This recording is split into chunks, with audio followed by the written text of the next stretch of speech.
everyone. Good morning, good afternoon, and good evening. A very warm welcome to Arise and Shine from wherever you are watching, wherever you are. We hope कि आप हमें देख रहे हैं, हमें join करते हैं. उसके लिए I always say thank you. We are so grateful to God for this program, for English language course, for everything that we are teaching you. और वो जो लोग हमें देखते हैं रेगुलरली और जो कमेंट भी करते हैं उसके लिए thank you very much. And always in most of the episodes हम आपको बताते हैं कि नोट्स जो भी पढ़ाया जा रहा है उसके अवेलेबल हैं. वैसे तो English is a kind of language जिसकी बहुत सारी बुक्स अवेलेबल होती हैं. आप खुद से भी अगर किसी शॉप से बाय कर सकते हैं तो you can go to any book shop, a good book shop.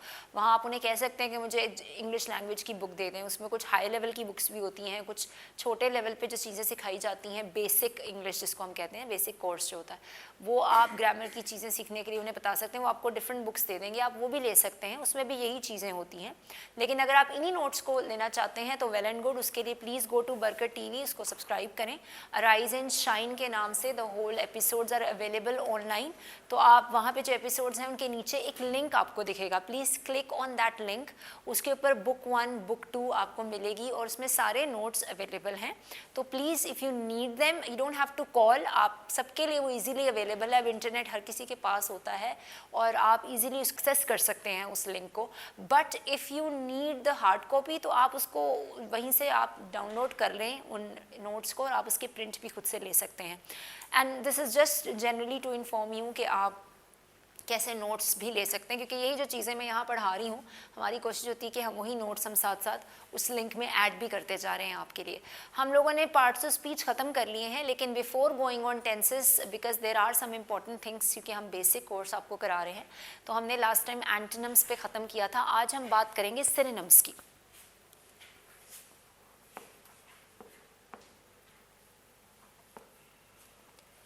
Synonyms होते हैं ऐसे वर्ड जिनके आप सिमिलर मीनिंग के साथ वर्ड बनाएं. जिस तरह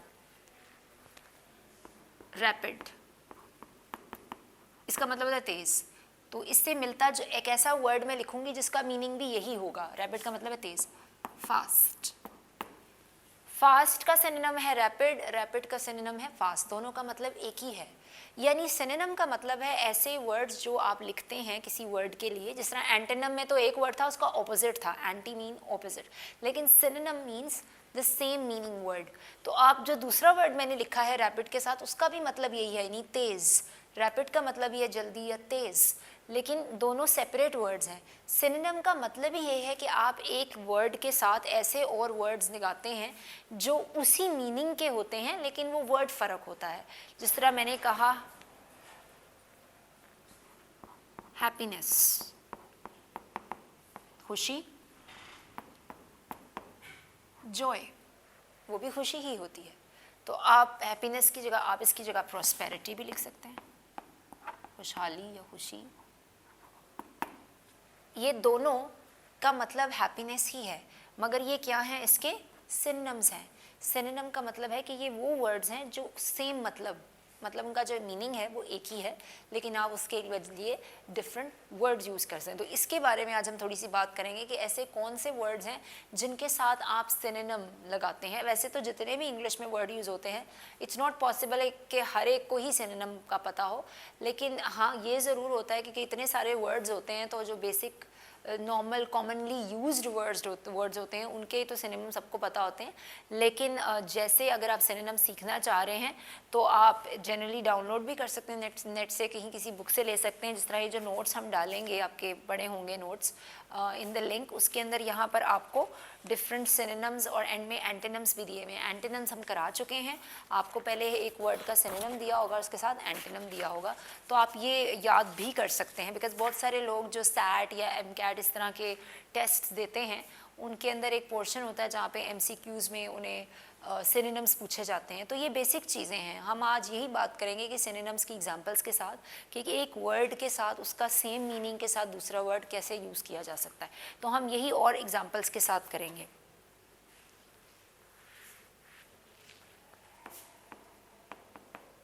रिच, कोई पर्सन रिच है तो इसका मतलब है कि बहुत दौलतमंद है, यानी इसके पास बहुत पैसे हैं. तो इसी का सिनोनिम अगर मुझे लिखना हो तो मैं क्या लिखूंगी, वेल्दी. वेल्दी, वेल्दी का भी मतलब रिच है, यानी आप इंग्लिश में, because English is a diverse language, diverse इस सेंस में नहीं कि बहुत सारी डिफरेंट तरह से याद करना है, इसका मतलब ये है कि एक ही वर्ड की आगे काफ़ी सारी और मीनिंग के साथ, मतलब काफ़ी सारे और वर्ड्स यूज़ हो सकते हैं एक वर्ड के लिए विद द सेम मीनिंग, तो इसमें आपको थोड़ी डाइवर्सिटी दिखेगी सिनोनिम्स में, यानी एक मीनिंग के साथ काफ़ी सारे डिफरेंट वर्ड्स का इस्तेमाल किया जा सकता है। जिस तरह हम उस दिन बात कर रहे थे कि इंग्लिश में बहुत सारे वर्ड्स होते हैं जिनको आप, जिस तरह मैंने कहा बिग वर्ड्स हैं, उनकी जगह इंग्लिश में कम्बरसम वर्ड भी उन्हें कहा जाता है। अब कम्बरसम का वर्ड आपने ज़्यादा नहीं सुना, ये आपके लिए नया वर्ड है, आप कहेंगे हाई वोकैब वर्ड है या हाई वोकैबलरी वर्ड है, लेकिन बात ये होती है कि जो हम नॉर्मली बोलते रहते हैं वर्ड, वो हमें पता होता है कि ये कॉमनली यूज्ड है, लेकिन जब सिनोनिम में हम उसके साथ 2-3 ज़्यादा वर्ड्स लिखते हैं तो उसका मतलब ये नहीं होता कि वो हमें पता नहीं है। बहुत सारे लोग हैं जो जानते हैं कि हम इंग्लिश बोलते हैं, उन्हें पता होता है कि अच्छा वेल्दी भी बहुत ज़्यादा बोला जाता है, रिच भी बहुत ज़्यादा बोला जाता है, तो आपको एक ही मीनिंग के साथ बड़ी वैरायटी मिल जाएगी, बहुत सारे वर्ड्स। अगर आप कभी नेट पर जाएं और गूगल पे लिखें ना दिस वर्ड मीनिंग, तो उसके साथ नीचे एक ऑप्शन आ रही है सिनोनिम की, आप उस पर क्लिक करेंगे तो उससे रिलेटेड काफ़ी सारे वर्ड्स दे देगा आपको गूगल। अगर आप डिक्शनरीज देखेंगे तो वहाँ पर भी अब ये साथ लिखा होता है, तो whatever way you are using synonym mention होते हैं, लेकिन मतलब क्या है इसका, एक ऐसा वर्ड जिसके साथ और बाकी सारे वर्ड सेम मीनिंग के साथ, यानी उनका भी वही मीनिंग है लेकिन वर्ड फ़र्क है, यही चीज़ सिनोनिम कहलाती है। Okay, let's do another example. Let, let का मतलब क्या होता है, यानी लेट हो जाना, देर, ठीक है, और इसको आप वर्ड यूज़ करते हैं टार्डी, टार्डी का मतलब भी है लेट, दोनों का मीनिंग सेम है, वर्ड फ़र्क है क्योंकि हम क्या कर रहे हैं, सिनोनिम। हॉट, स्कॉचिंग, हॉट तो सबको पता है बहुत गर्म या बहुत गर्मी कहते हैं, it's very hot today, very hot today का मतलब है कि आज बहुत गर्मी है, यानी बहुत गर्मी है। और अगर मैं कहती हूँ, मतलब अगर मैं ये वर्ड यूज़ कर रही हूँ हॉट, तो इसके साथ मैं अगर स्कॉचिंग यूज़ करती हूँ तो इसका मतलब भी क्या है, यानी बहुत गर्मी है। चाहे मैं इंग्लिश में ये यूज़ करूँ या ये यूज़ करूँ, इससे फ़र्क नहीं पड़ता, it just makes your English more impressive. यानी अगर आप हाई वोकैब वर्ड्स यूज़ करते हैं तो इससे ये होता है कि आपका ज़्यादा नॉलेज है, it gives an impression to the other person कि आपको बहुत अच्छे से इंग्लिश आती है। तो ज़रूरी नहीं है कि हर बार आप हाई वोकैब वर्ड यूज़ करें, आप ये सिंपल वर्ड भी यूज़ करते हैं, कोई कॉम्पिटिशन नहीं है। अब तो बहुत सारे हाई लेवल के ऊपर जो कॉन्टेक्स्ट यूज़ किया जाता है उसमें कहा जाता है कि सिंपल वर्ड्स लिखें, लेकिन नॉलेज होना अच्छी बात है क्योंकि हम सिनोनिम पढ़ रहे हैं, तो अच्छा आपको पता हो कि अगर ये वर्ड आप किसी जगह, किसी आर्टिकल में, किसी बुक में लिखे देखेंगे तो आपको पता होगा अच्छा इसका मतलब भी हॉट ही है, क्योंकि ये तो सभी बोलते हैं। लेकिन स्कॉचिंग यानी बहुत गर्मी होती है ना, जब कहते हैं बहुत ज़्यादा गर्मी, कहते हैं स्कॉचिंग, इट्स वेरी स्कॉचिंग, या इट्स वेरी का वर्ड यूज़ करने की जरूरत, मतलब ही वेरी हॉट होता है। तो स्कॉचिंग यानी ये भी हॉट के लिए ही यूज़ होता है।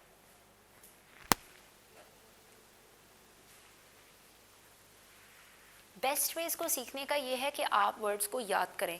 इन नोट्स के अंदर जो बहुत कॉमनली यूज्ड सिनोनिम्स हैं, वैसे तो बहुत सारे हैं, जिस तरह वर्ब्स की मैंने आपसे बात की थी, बिकॉज आफ्टर दिस और another episode 1 or 2 episodes we are going to start the tenses, और इसमें मैंने बड़ी दफ़ा पीछे भी मेंशन किया कि इसको आप, उसके लिए आपको वर्ब्स आनी चाहिए, जो हम पहले भी मेंशन कर चुके हैं, और अगर आप लिंक में जाएंगे तो आपको वो नोट्स भी मिल जाएंगे।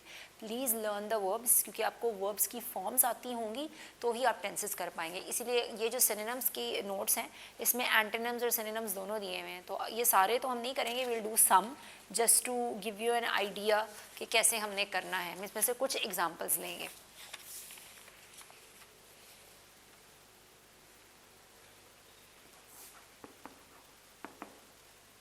एलियन, जैसे को वर्ड एलियन यूज़ करते हैं तो सबसे पहली चीज़ माइंड में ये आती है, अच्छा कोई ऐसी चीज़ जो दुनिया से बिलोंग नहीं करती और कहीं और प्लैनेट से आई है, but it's a complete myth, aliens नहीं होते। अभी तक ऐसा कोई साइंटिफिक प्रूफ नहीं है इसका, बस सिर्फ मिथ्स हैं या क्लीशे कह लें कि दे आर देयर, ऐसा कुछ नहीं है कि एक्चुअली में देखे गए हों या कुछ ऐसा हो। ओके, सो एलियन का मतलब है which does not belong to this area, हमारे अर्थ का नहीं है, तो आप इसके लिए, यानी मतलब इस वर्ड का ये, तो इसी के लिए अगर मैं सिनोनिम यूज़ करूँगी तो मैं कह सकती हूँ फॉरेनर।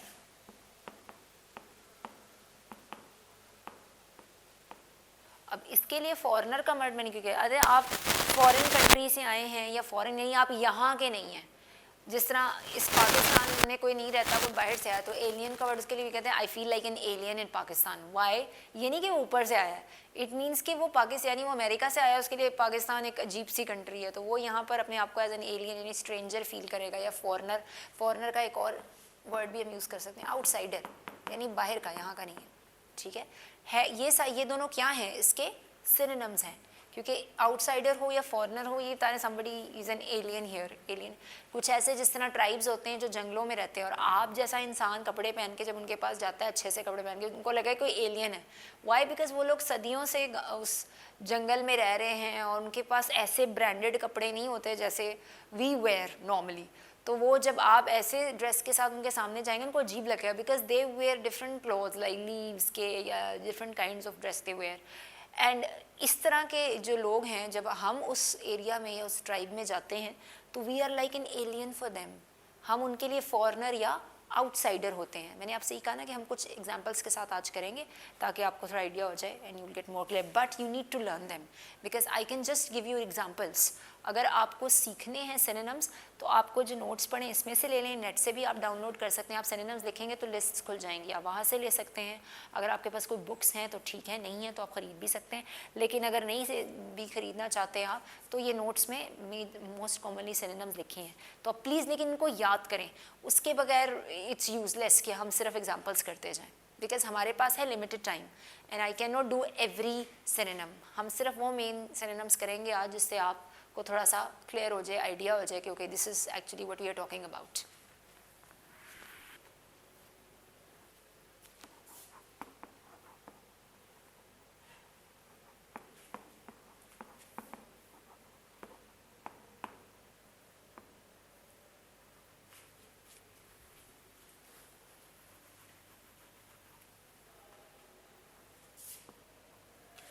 एडमेंट, एडमेंट का मतलब था जो कोई बड़ी ज़िद्दी हो, ज़िद्दी पर्सन, ठीक है। She is very adamant, she is adamant, ये मनी बड़ी ज़िद्दी है।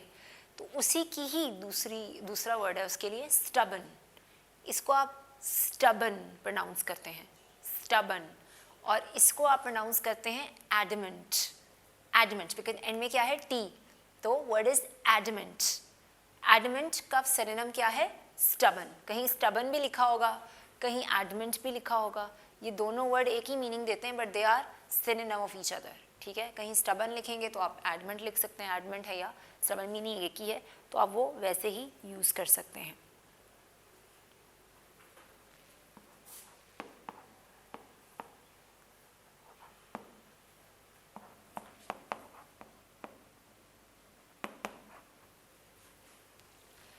नेक्स्ट इज अबाउंड, फ्लरिश, और भी इसके साथ वर्ड हो जाए, प्रोलिफरेट भी है पर वो ज़रा ज़्यादा बड़ा वर्ड हो जाएगा इसलिए मैंने लिखा नहीं। अबाउंड का मतलब होता है बहुत ज़्यादा, यानी लाइक ज़रूरत से ज़्यादा, अबाउंड। तो फ्लरिश उसी को ही रिप्रेजेंट करता है।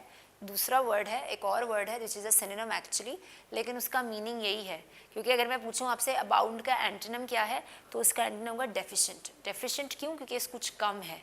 डेफिशिएंट का मतलब होता है कुछ कम होना। जैसे हम कहते हैं ना इसमें आयरन की डेफिशिएंसी है, यानी इसमें ब्लड की डेफिशिएंसी, इसमें ब्लड कम हो गया है या इसमें आयरन नहीं है उनके अंदर, तो डेफिशिएंसी का वर्ड यूज़ होता है कुछ कमी होना। तो अबाउंड उसका एंटोनिम है। एंटोनिम क्या था? Opposite word. तो अबाउंड मीन ज़रूरत से बहुत ज़्यादा, यानी too much, and flourish also has the same meaning.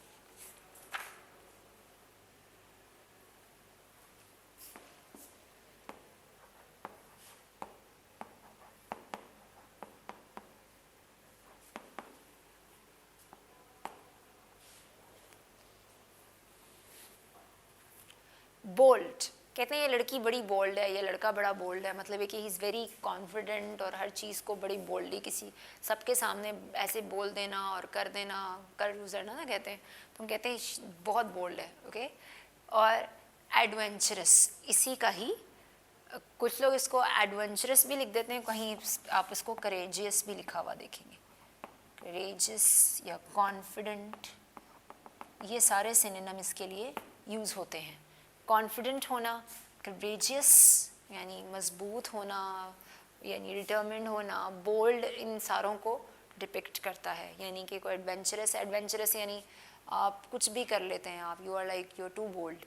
और करेजियस हिम्मत के साथ, एंड कॉन्फिडेंट यानी सबके सामने you are good public speaker, so you are confident to speak in front of people. So ये तीनों चीज़ें इसके अंदर ही आ जाती हैं, यानी बोल्ड उसी के सिनोनिम, एडवेंचरस, करेजियस और कॉन्फिडेंट।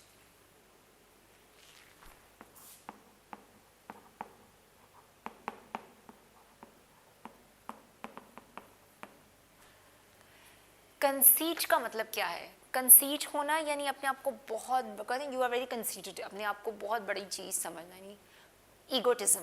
ईगोटिज्म का मतलब भी ये, ईगो होती है अना, यानी कोई ऐसा पर्सन जिसकी बड़ी अना हो और अपने आप को बहुत बड़ी चीज़ समझे, you call them that person conceited. So conceit English का वर्ड है और ईगोटिज्म इसी को ही रिप्रेजेंट करता है, ये इसका सिनोनिम है। अब मैंने कहा ना थोड़ी थोड़ी वो कैब ज़रा हाई होती है, जिस तरह एक वर्ड है कॉन्स्पिक्वस।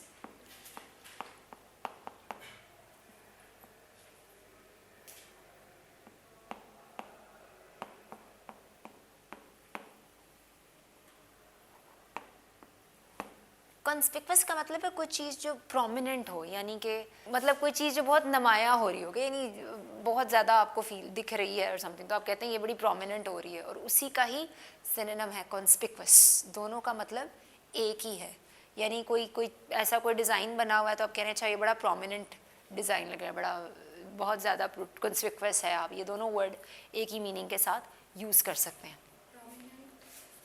प्रोमिनेंट एंड कॉन्स्पिक्वस, इसको आप प्रोनाउंस करते हैं PROM, प्रोमिनेंट, INNENT, एंट, प्रोमिनेंट, और इसको करते हैं conspicuous, CONS, conspicuous, because UOUS की आवाज़ है वस, तो कॉन्स्पिक्वस, ठीक है। तो इसलिए हम इसको कॉन्स्पिक्वस कहते हैं, and this is pronounced as prominent, eccentric. Eccentric का मतलब होता है अजीब, यानी स्ट्रेंज। सो ये दोनों वर्ड एक ही मीनिंग के साथ हैं। आप स्ट्रेंज भी लिख सकते हैं, आप कहते हैं यू आर वेरी स्ट्रेंज, यानी तुम्हारा बिहेवियर बड़ा स्ट्रेंज है, you are very eccentric.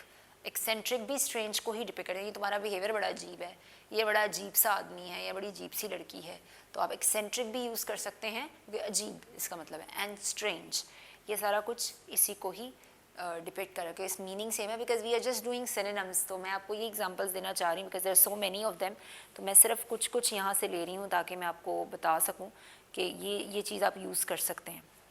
Then cunning, smart. Cunning का मतलब है बहुत चालाक होना, स्मार्ट होना या चालाक होना, तो कनिंग एंड स्मार्ट दोनों ये सिनोनिम है कनिंग का। स्मार्ट की जगह कनिंग लिख सकते हैं आप, मीनिंग सेम है, कनिंग की जगह आप स्मार्ट लिख सकते हो। तो this is indicating the synonyms.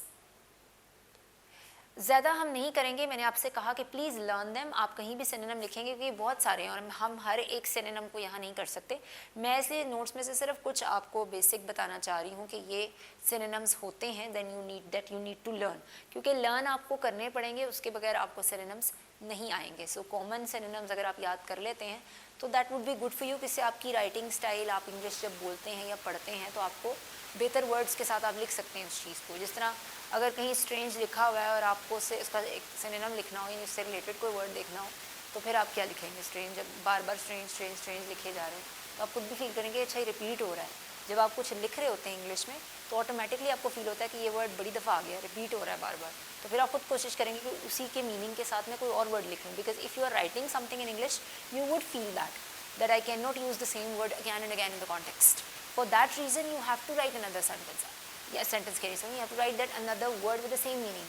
यानी आपने पूरी चीज़ लिखी है इंग्लिश में, लेकिन आप क्योंकि स्ट्रेंज के वर्ड को काफ़ी दफ़ा यूज़ कर चुके हैं तो आप लिखते वक्त खुद ही फील करेंगे कि ये मैंने काफ़ी दफ़ा यूज़ कर दिया ये वर्ड, अब मुझे लिखना वही बात है, लेकिन उसके लिए आप कोशिश करेंगे आप कोई ओ वर्ड ढूंढें, मतलब मीनिंग वही हो लेकिन वर्ड कोई और हो, तब आपको सिनोनिम्स की बहुत ज़रूरत पड़ती है, because this is the need of English, फिर आपको लिखने पड़ते हैं। That's why I'm saying कि please if you can download the notes that are available in the link below the episodes, तो उस लिंक से डाउनलोड कर लें, उनको लर्न करें, they are important, क्योंकि आपको याद होंगे तो फिर आप अच्छा यूज़ कर सकेंगे उनका। इंग्लिश में सबसे बड़ा चैलेंज होता है यूज़ ऑफ वर्ड्स, यानी जब आपने इंग्लिश सीखनी है तो आपको उस बात को कहने के लिए या उस चीज़ को डिस्क्राइब करने के लिए उसका वर्ड पता होना चाहिए। अगर आपको वर्ड ही नहीं पता होगा कि आपने इस चीज़ को कहने के लिए क्या वर्ड यूज़ करना है तो आप क्या सीखेंगे? How would you say things in English?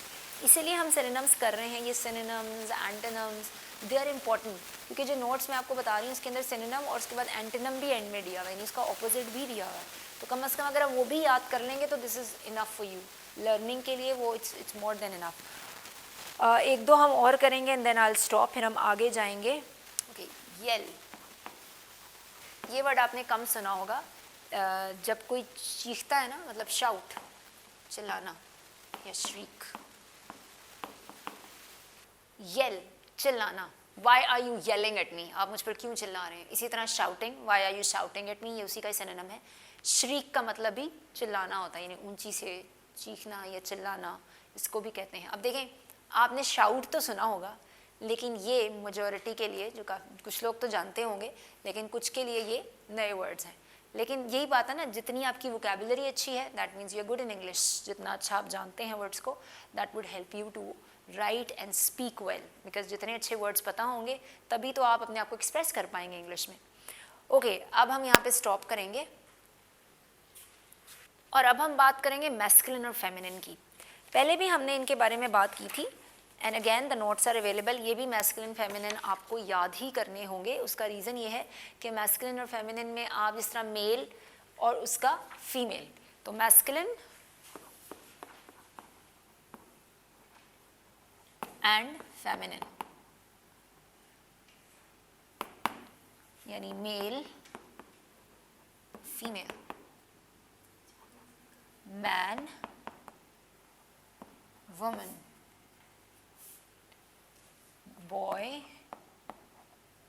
Girl, dog, उसकी फीमेल को कहते हैं बिच।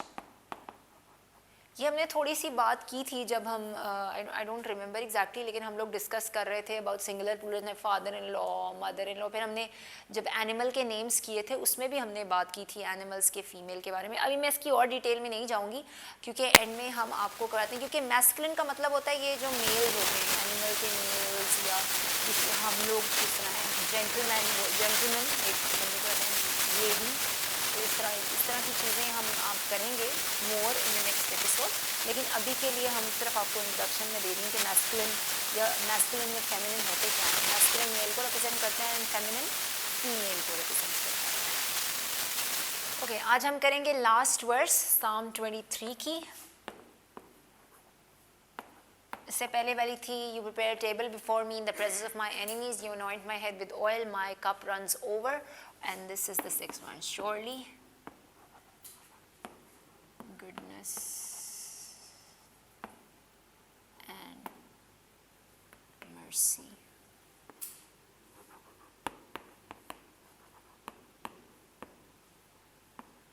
on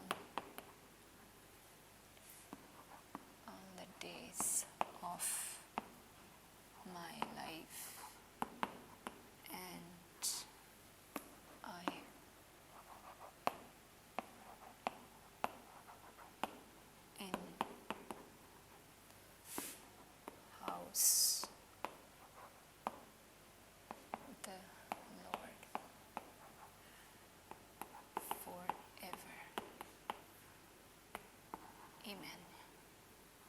surely goodness and mercy will follow me all the days of my life, and I will dwell in the house of the Lord forever and ever। भी कहीं लिखा होगा वो भी करेक्ट है, कहीं forever के बाद ही एंड हो जाता है, क्योंकि वो ज़्यादा मुझे नीचे जाना पड़ना था तो मैंने forever लिख दिया।